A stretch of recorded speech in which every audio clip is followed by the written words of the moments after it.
Thank you for all coming in and seeing this. Before we get started, we're just going to go through a couple things and see how you're doing. So when someone is talking about marketing, do you feel this way? Like you're just going to break the screen of a computer? Now, some of you might be like, no, I know what's going on. I see those words, click rate, conversion, SEO, conversion. But the problem is, a lot of people use those only as buzzwords, but they don't quite understand how to utilize it. Or the other half of the people are saying, I see those words and I just close my computer. I don't care. I just want to train people and that's it. So what we're going to be doing is we're going to be talking about marketing, what that means, and what it doesn't mean. Okay? So as we look at this, once again, how to overcome these problems. We see that we're always stressed sometimes. We're trying to get our message out there being fitness entrepreneurs or dealing with the fitness industry, but how do we do that? How is that possible? So, today we're going to be talking about how to hijack trust and how to market like a human again. Now, when we're talking about hijack trust, some might say, well, that's really abrasive, like, I'm not ready at that point yet. Well, this is talking about if you are going to connect with your target audience, they have to first trust you, right? And how many times, any of you, have bought an item off of a Facebook ad more than $250? No, it's not going to happen. So most of you guys are going to be putting out your signature product. That's going to be more than that, right? So you're going to have to be able to take them from one platform to another, build that trust, and actually be able to explain why you're worth it and why they should invest in you for that product or service. So everyone's different, but we're going to go through 7 concepts how we can make that real, how we can actually impact people and make sure that that personal brand or company can actually resonate with someone and throughout not just this year or this campaign, but through your entire company's career. Okay? So as we go through the 7 concepts, it's going to be these key points of how we duplicate this. Okay? Being useful, listen, test, plan, expand, and then collaborate. It might seem so simple, but we're going to go through the pros and cons and how people are doing this effectively and how people are not doing this, okay? So before we get started with being useful, I'm just going to be telling you a little bit about myself. My name is Doc Williams. I am first a physical therapist assistant and then massage therapist. Became a massage therapist right out of high school, then went into physical therapy assistant school at 20. And then from there, went into fitness and opened a CrossFit gym, and then opened the largest parkour gym on the East Coast.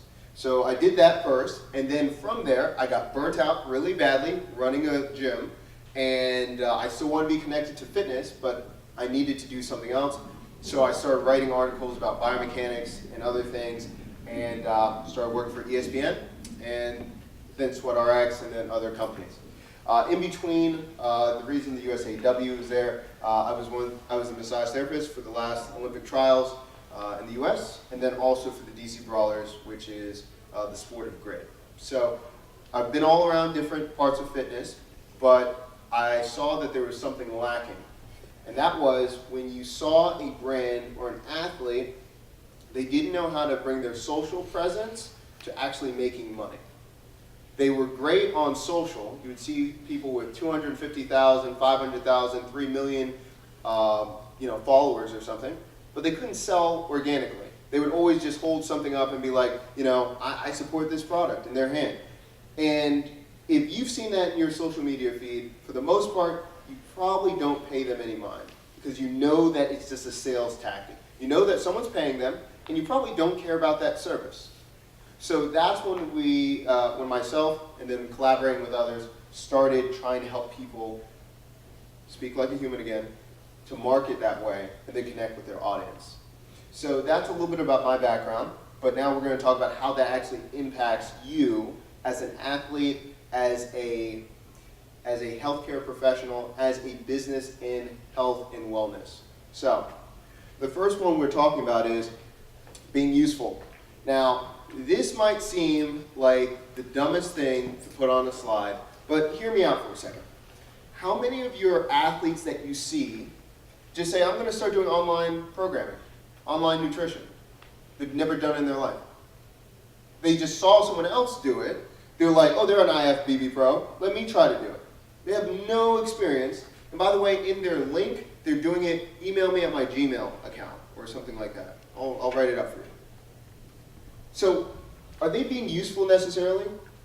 Maybe, but probably not. Probably not maximizing being useful. So everyone has a unique story and skill set. They first need to find out how or what those skills are and start writing those things down. Everyone's going to be different. And this is really more internal. You've got to think about what your strengths are before you go and learn how to market with people. Because people can tell if you're lying or you're not genuine. It happens all the time. So the first thing is you need to find the skills that you possess. If you're an IFBB pro, maybe you have the greatest tips on posing, and you can give them a cue that changes their whole physique, right? So if you're really good with that, maybe you need to stay in the realm of doing live workshops, something like that. If you're great on connecting with people and giving inspiration, it might be online, something like that.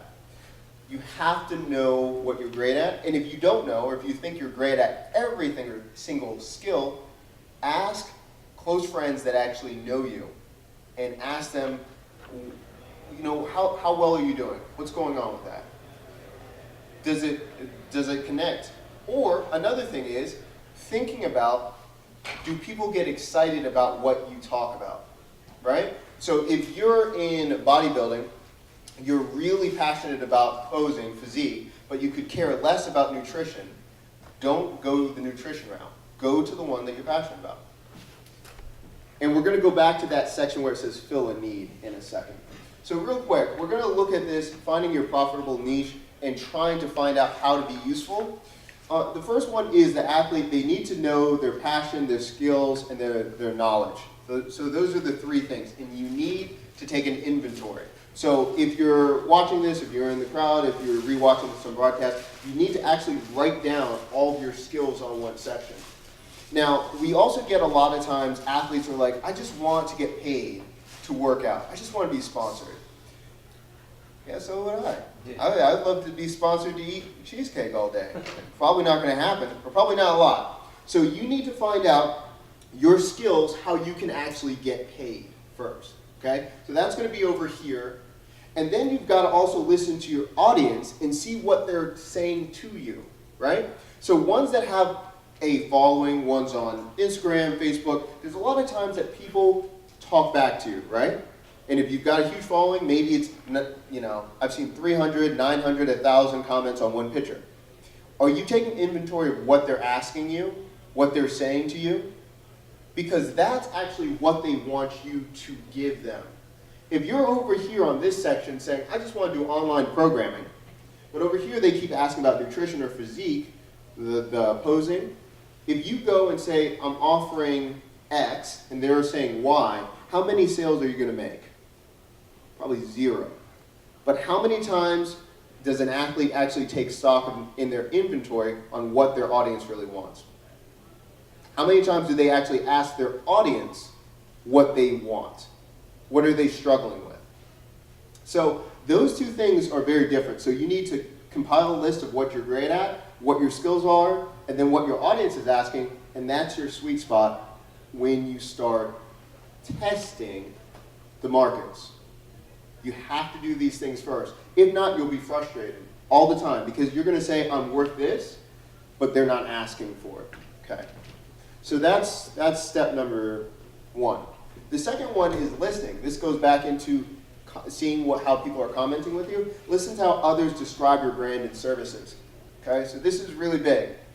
Okay, say for instance you're just sitting there and you're saying, well, you know what, I'm gonna offer online programming. How many different types of online programming do you think there are? Right?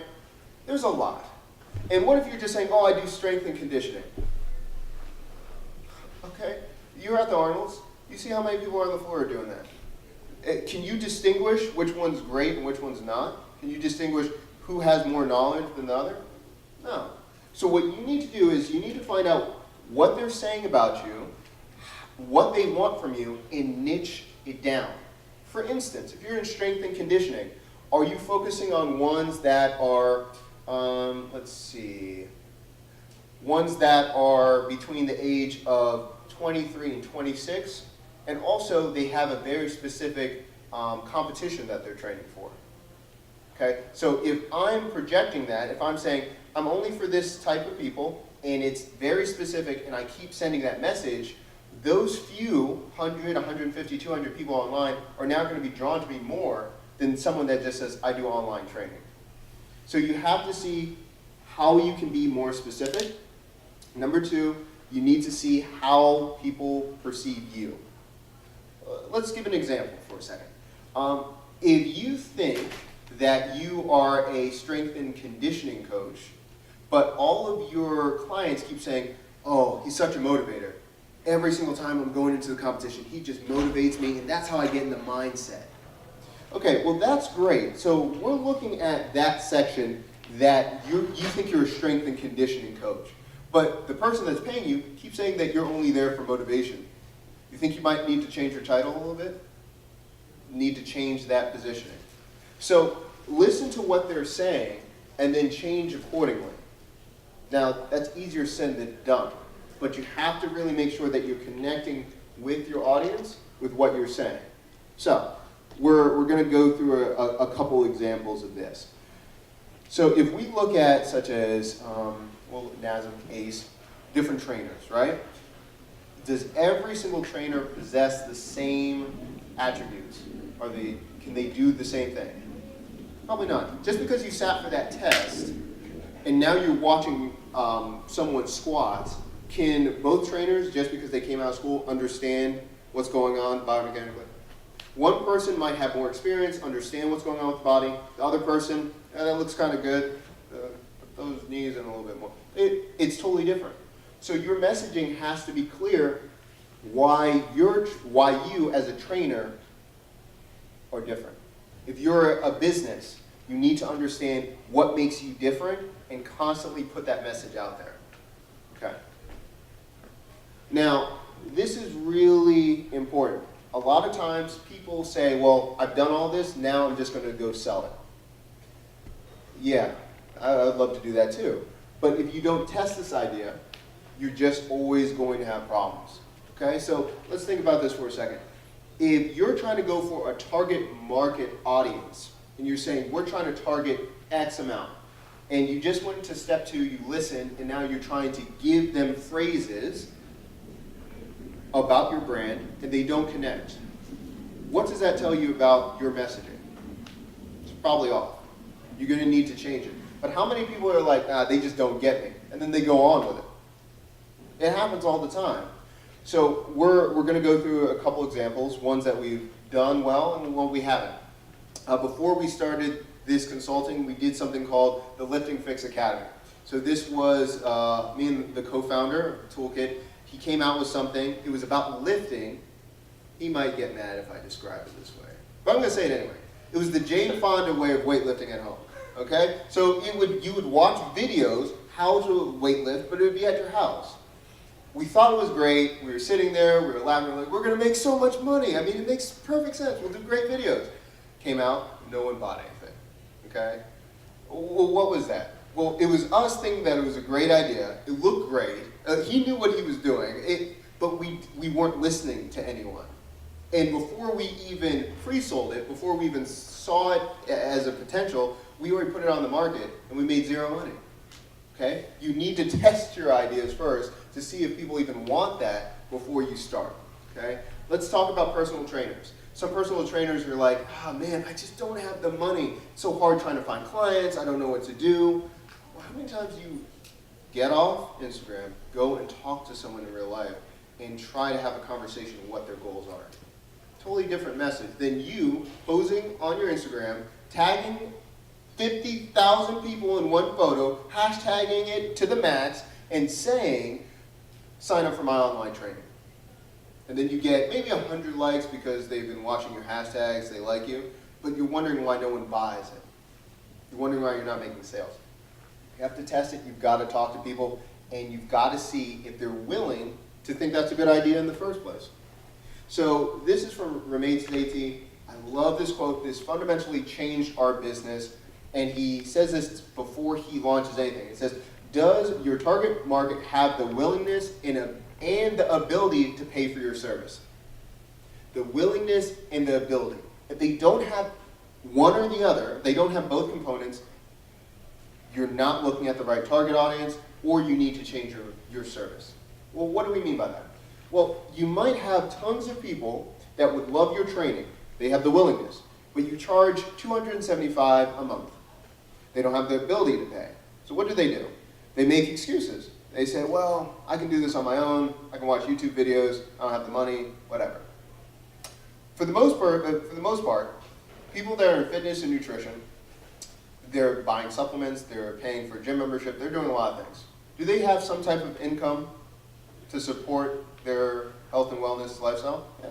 But it's not organized enough to do that. So what are they saying when they're not willing to pay you? You're not as important on that rank to have that money. So you have to pair the willingness and ability. Now, if you say, I charge, and some of our trainers that we've worked with charge $1,500 a session. How many people realistically are going to pay $1,500 a session? Very few. But they are out there. So what do they need to do? They need to refocus. If they want that price point, they're going to have to refocus and get really niche to find that person that will pay that.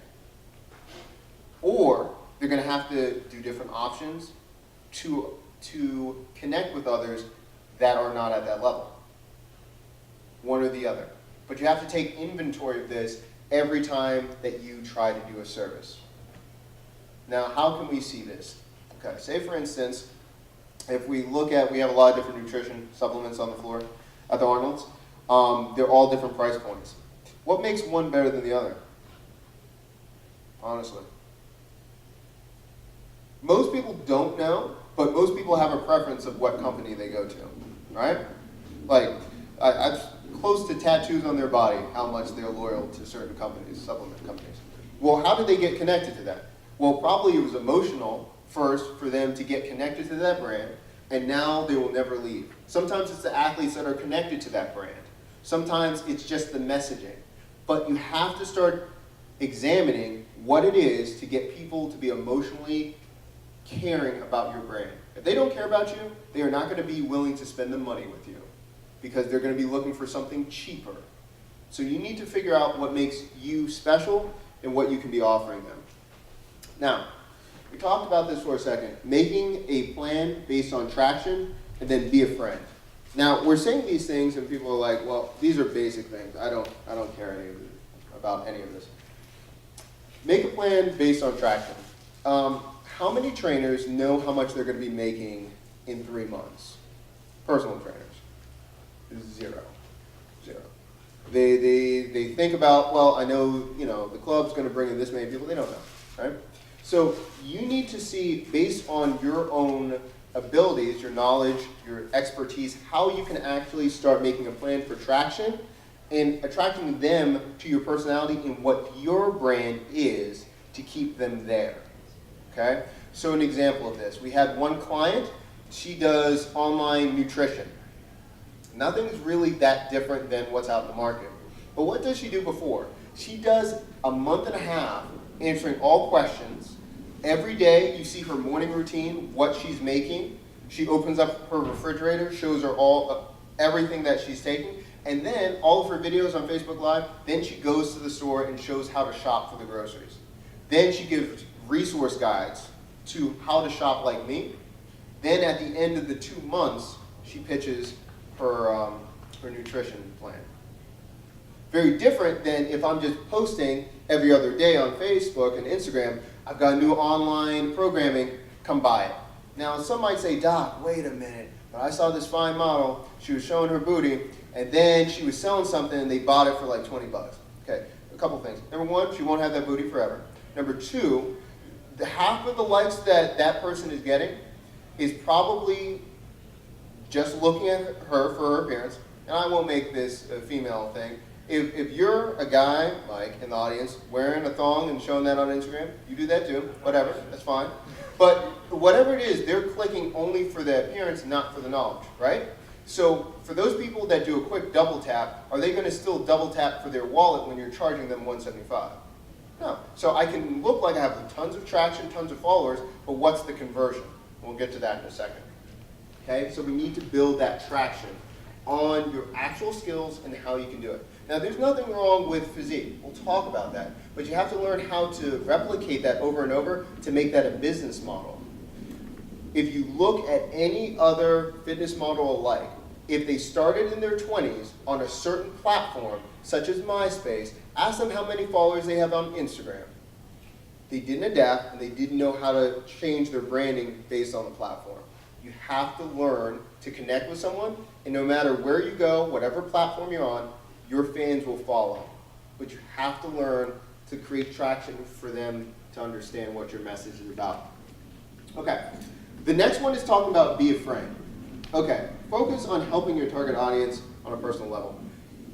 This goes back into, sometimes you'll see certain athletes only talk to people only when they're selling something. And the rest of the time they're on Instagram, they're not doing a thing, right?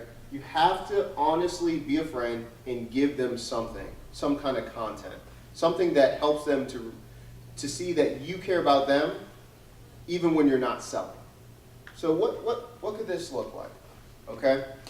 If you know someone is a fan of a certain type of event, certain type of athletics, do you know that about them?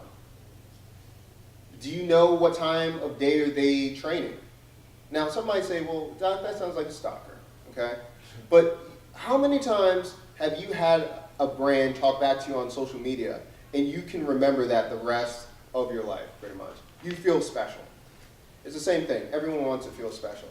Just take notes on your audience and that will grow. And not for a payback. You're not saying something and expecting them now to purchase something the next week. You're just making connections, okay? Now, once you have all of that, then you scale. Now, how can we scale with all of these things? Let's go back for a second. Let's say I'm a supplement company, right? I'm brand new. I'm just launched in another country. What are the things that I need to do? First, I need to connect with the ones that are just starting out with, the ones that are early adopters. But how can I keep nurturing and getting more early adopters? How can I keep getting more fans?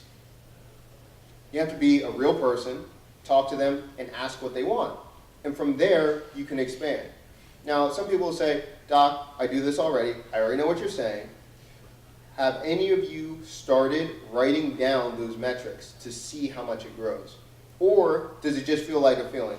I feel like 100 people just like blew me up in my DM. That's great. But for the last 2 months, no one talked to you. Was that a fluke? Did you say something on social that made them now message you? Are you having a message, a call to action of what's going on? Okay, so that's very important. Now, the next one we're talking about is now what? We have all these things. Why are we doing this? What do? We have this whole thing. We just planned out everything. Now, this goes back into the main purpose of this whole presentation. It's talking about how to hijack trust. And after you do everything, you get to this. You collaborate. Okay? Now, some people might say, well, I don't really understand it. Why are we talking about this? Okay? Let's back this up for a second. Okay. Each one of you in the audience or whatever, you have a set amount of followers that you've gained, right? And either professionally or otherwise, you have that small circle of friends. If you collaborate, how many more people does another person have? So if you have an influencer, ones that have that traction, if you talk to them then, how many people will talk about you after that?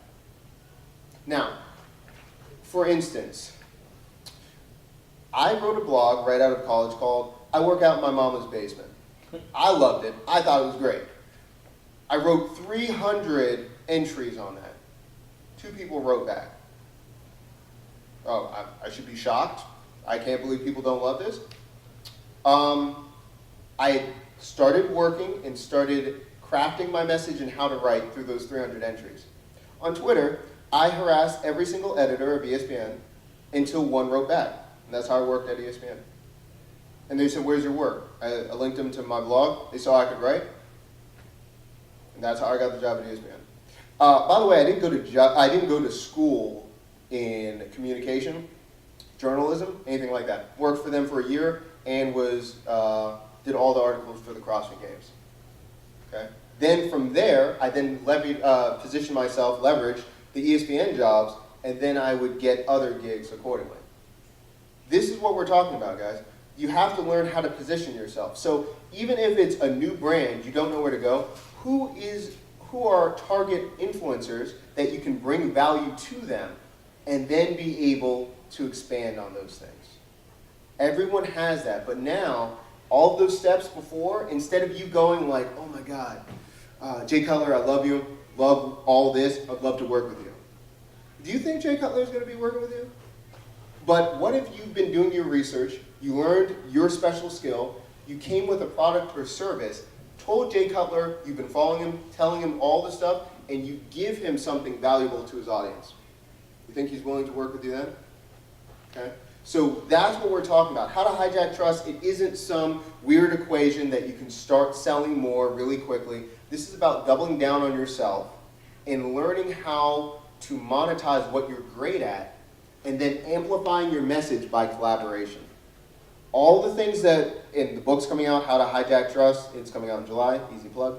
All these things are talking about how we did this through our company and how we did it organically. And we come out with case studies every month. We don't actually spend any money on advertising. All we do is collaboration. All of our money, it's either going to events or collaborating with other people to show them we're worth it, and the rest is history. So that's what we talked about today, what the purpose was. And one last thing, don't be starstruck when you go up to them, right? Come up with a plan. Don't fawn over them and just say how much you love their musk. Go up to them and explain why they should be working with you and how you can bring value to their business. So this goes from the athlete perspective and even a business perspective. If you want influencers to work with you, you need to make sure that all the influencers understand their own messaging and how they can project your messaging as a company with their branding. Because if not, guess what? You just paid them or you just collaborated with them and they don't know a thing to do. And now they're just making posts about your product, and anyone could do it.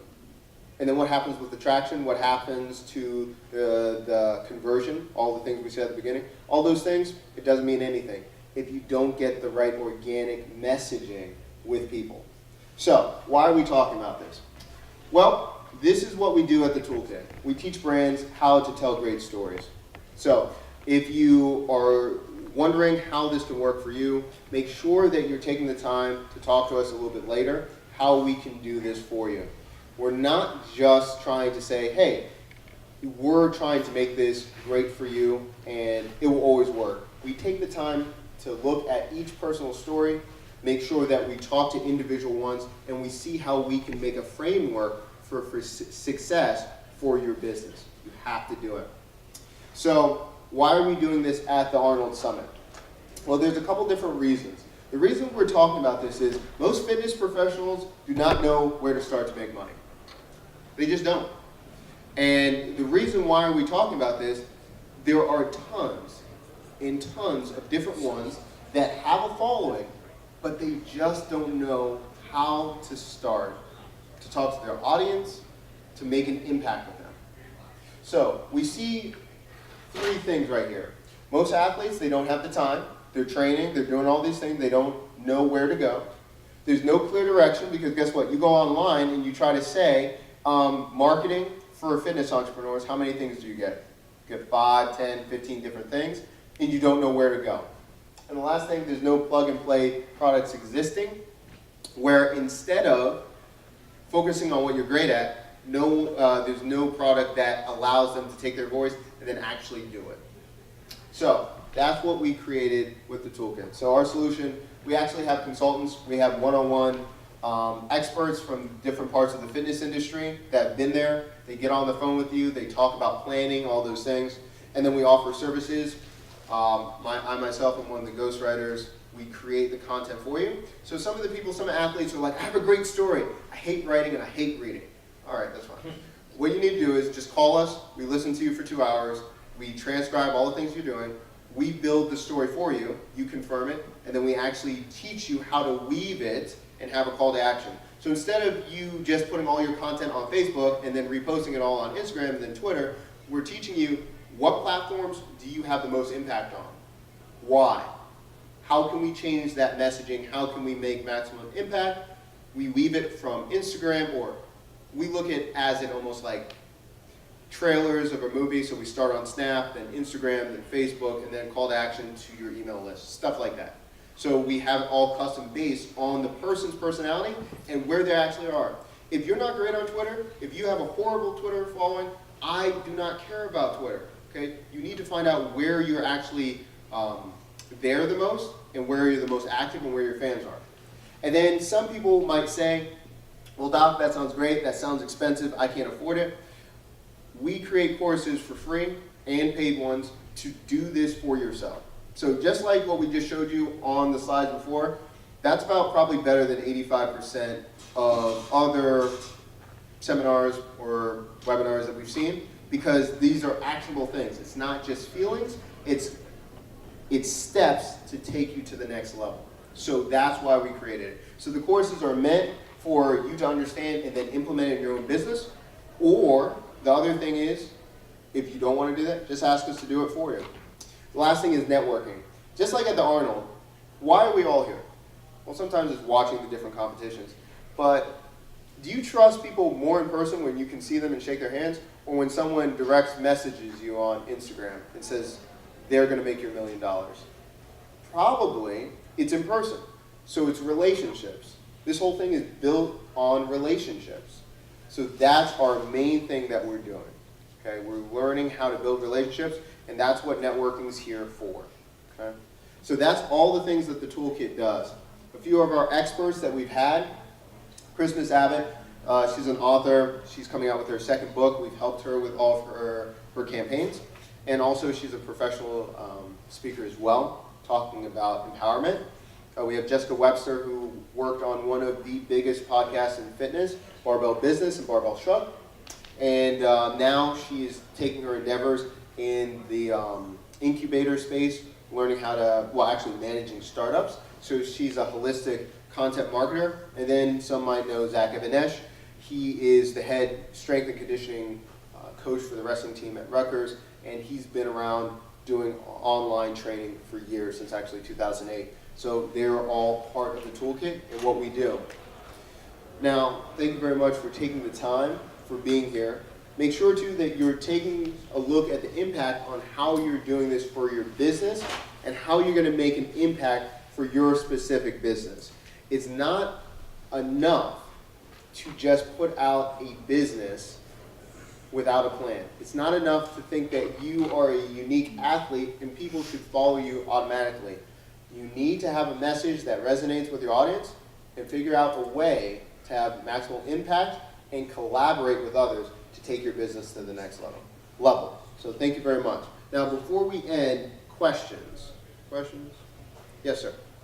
In terms of conversion, what do you find are like the best platforms for a small business entrepreneur to use these days? There's so many applications, there's so many software programs. Other than in person, as we're doing today, what do you advise and what do you use? So Michael just asked about conversion, asking about what the best platform is. It kind of depends on the athlete and the brand. So these are rough, but we'll say for ones that are usually 28 to 35, they're usually on Facebook, right? So that platform is going to probably convert better than IG, depending on your target audience. Target audience is in the early 20s to late 20s is going to be Instagram. That's going to be the highest. Below that is going to be Snap. Snap is probably around 17 to 22. But it kind of depends on where you started and when you're going to go. Anomaly that I find, bodybuilders have a huge conversion off of doing YouTube videos. Okay. It's a really weird niche, but I've seen huge numbers. For weightlifters, CrossFitters, and those types, and physique models, Instagram, those numbers are, over the top of that. But it depends on if they actually have a website that they're calling them to action to actually do something. If they just say, hey, email me for for a meal plan, it's haphazard because they're not really taken serious, and they can see they don't have the website, and you can't track the metrics, right? Yeah. I can't track the metrics if they're just clicking on an email. So that's what it is. Yeah. Yes. How will this help somebody brand themselves as their own business and then collaborate further with other businesses? I like that. So the question is, how does this help with branding yourself and then with other businesses? If you've ever walked into a room and you're trying to talk to ones and they say, oh, what's your profession? Or what kind of trainer are you? If you cannot answer it for yourself, or you're just like, it's kind of an amalgamation of all of these different trainings, it kind of hurts people to know what you're really about, right? The same way is if I'm going to present myself to someone and say, okay, I'm a strength and conditioning coach, or my favorite example, never mind, I'm an IFBB pro. Then what? What are you going to do for the person? So branding helps people to understand your messaging and how you can help them. Remember, you being God's gift to them is not enough for them to buy things from you. They need to know what you can do for them specifically.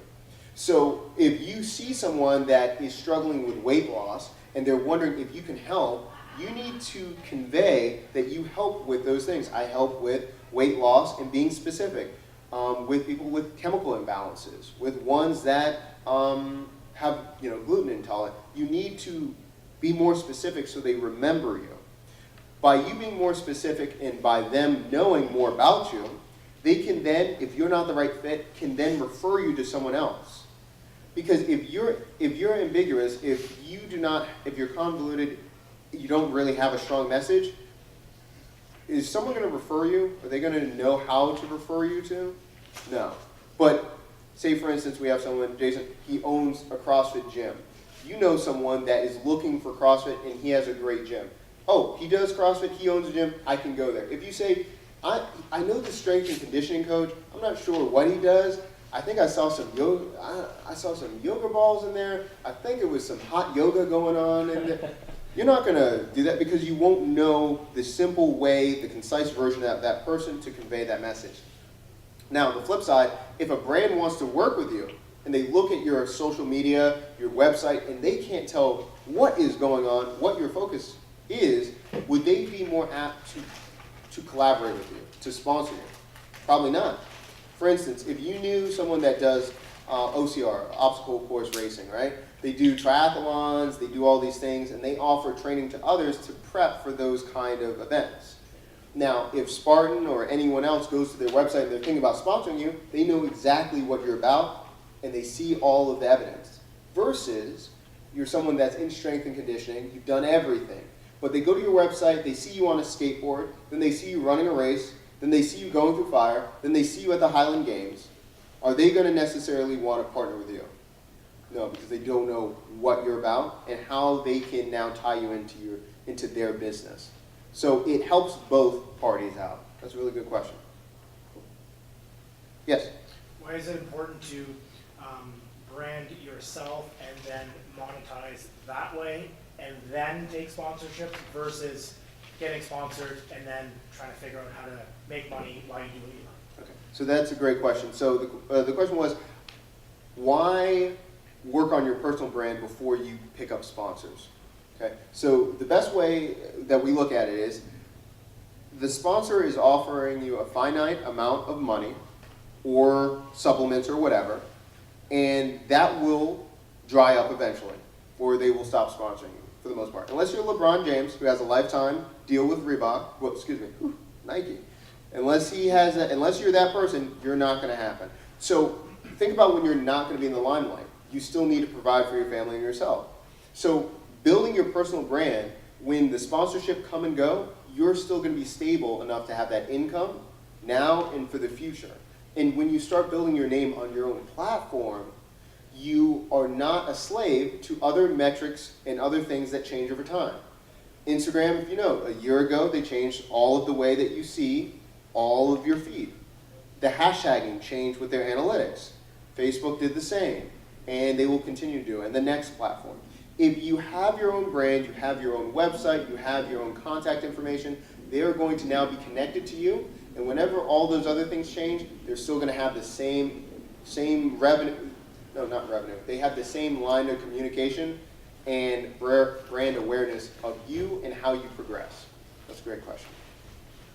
All right, well, thank you so much for everyone for being here. We're going to take time after being here outside to answer any questions. And thank you very much for coming out to see how to hijack trust and how to market like a human again. When is your book coming out? The How do I find it? So the book is actually coming out in July 2017. It's going to be on thetoolkitagency.com. Very nice, thank you very much. So that's going to be dropping in July the first week, and yes, make sure it's going to be actually digital, and then we're going to expand to be in paperback as well. Thank you so much.